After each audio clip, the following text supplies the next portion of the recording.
On chapter 34 of Pride and Prejudice.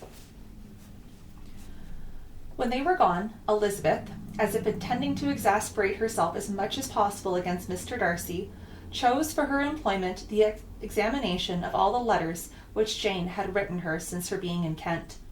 They contained no actual complaint, nor was there any revival of past occurrences, or any communication of present suffering.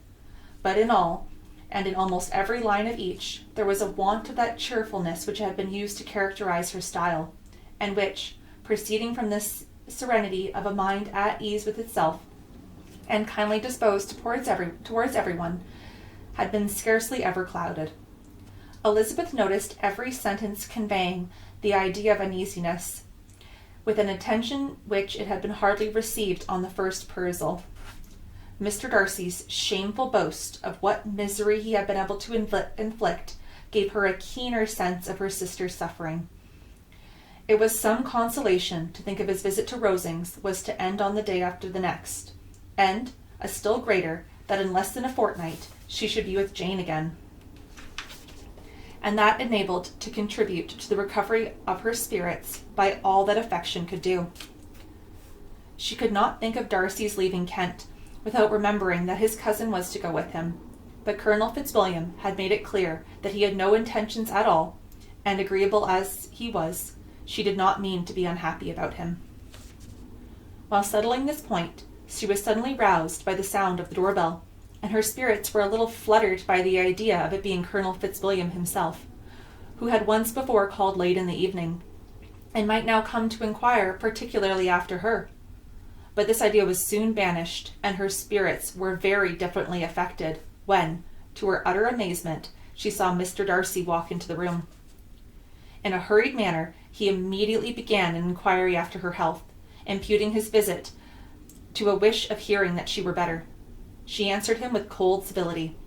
He sat down for a few moments, and then getting up, walked about the room. Elizabeth was surprised, but said not a word. After a silence of several minutes, he came towards her in an agitated manner, and thus began. In vain have I struggled. It will not do. My feelings will not be repressed. You must allow me to tell you how ardently I admire and love you. Elizabeth's astonishment was beyond expression. She stared, colored, doubted, and was silent.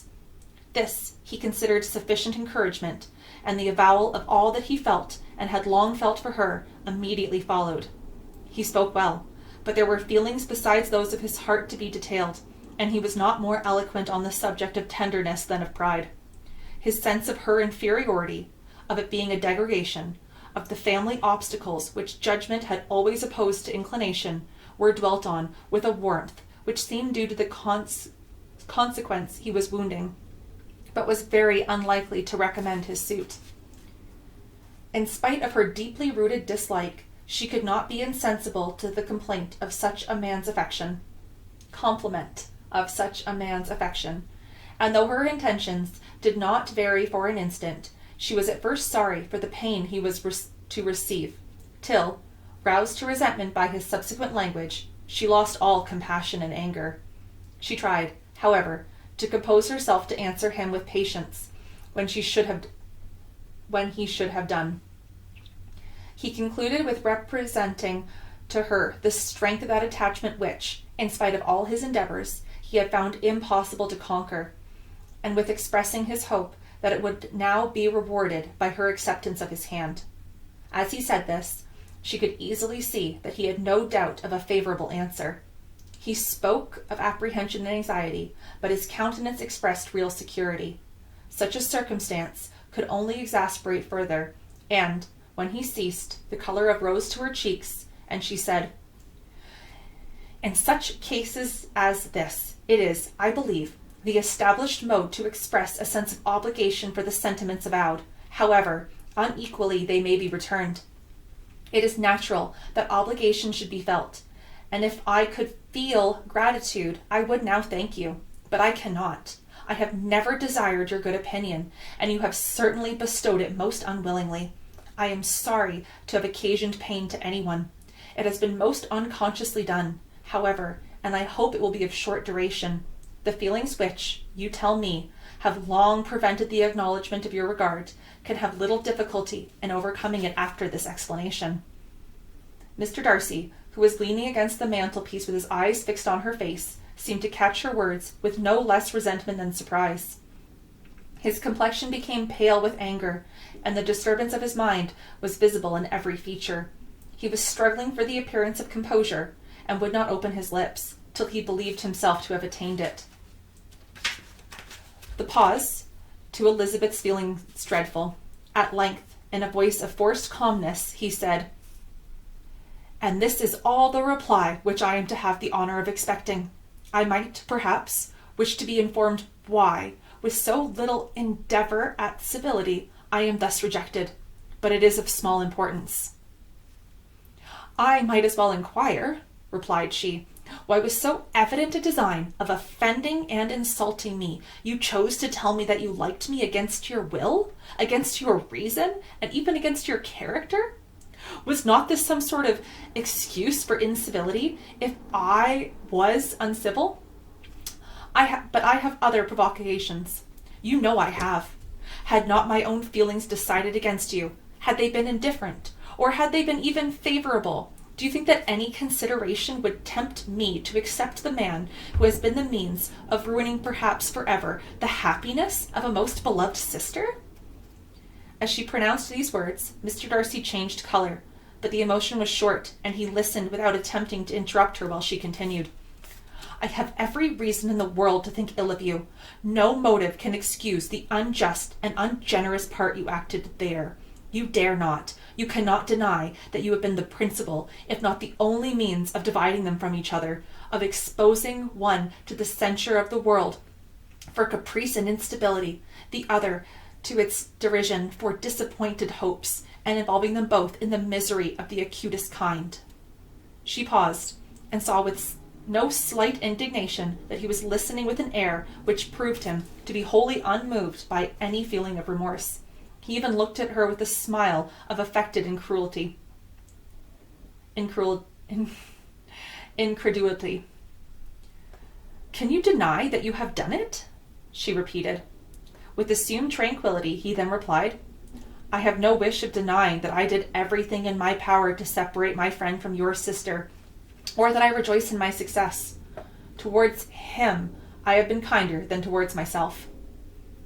Elizabeth disdained the appearance of noticing this civil reflection, but its meaning did not escape, nor it likely to conciliate her. "But it is not merely this affair," she continued, "on which my dislike is founded. Long before it had taken place, my opinion of you was decided. Your character was unfolded in the recital which I received many months ago from Mr. Wickham. On this subject, what can you have to say? In what imaginary act of friendship can you here defend yourself? Or under what misrepresentation can you here impose upon others?" "You take an eager interest in that gentleman's concerns," said Darcy in a less tranquil tone and with a heightened colour.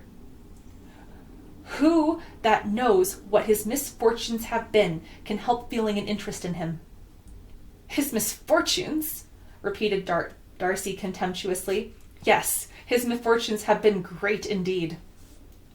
"And of your infliction," cried Elizabeth with energy, "you have reduced him to his present state of poverty, comparative poverty.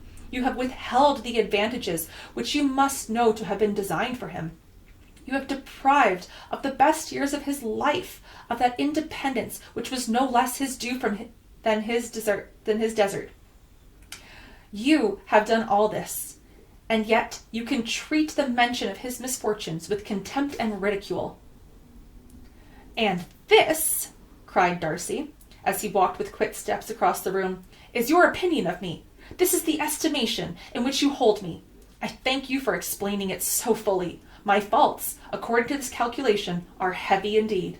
But perhaps," added he, stopping in his walk and turning towards her, "these offensives might have been overlooked had not your pride been hurt by my honest confession of the scruples that had long prevented my forming any serious design. These bitter accusations might have been suppressed had I, with greater policy, concealed my struggles, and flattered you into the belief of my being impelled by unqualified, unalloyed inclination. by reason, by reflection, by everything.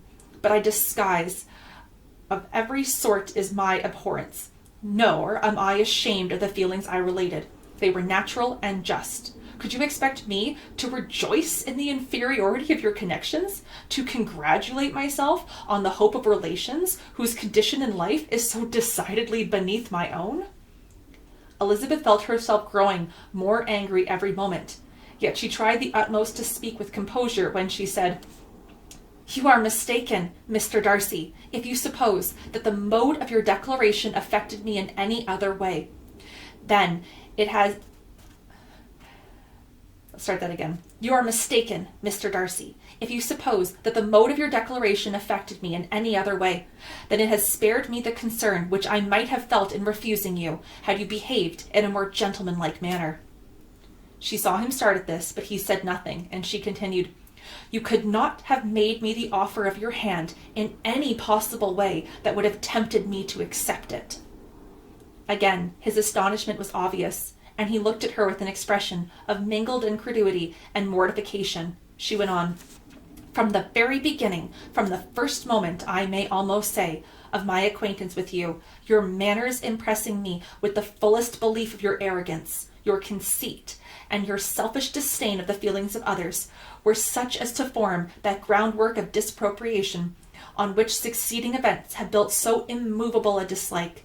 And I have not known you a month before I felt that you were the last man in the world whom I could ever be prevailed upon to marry."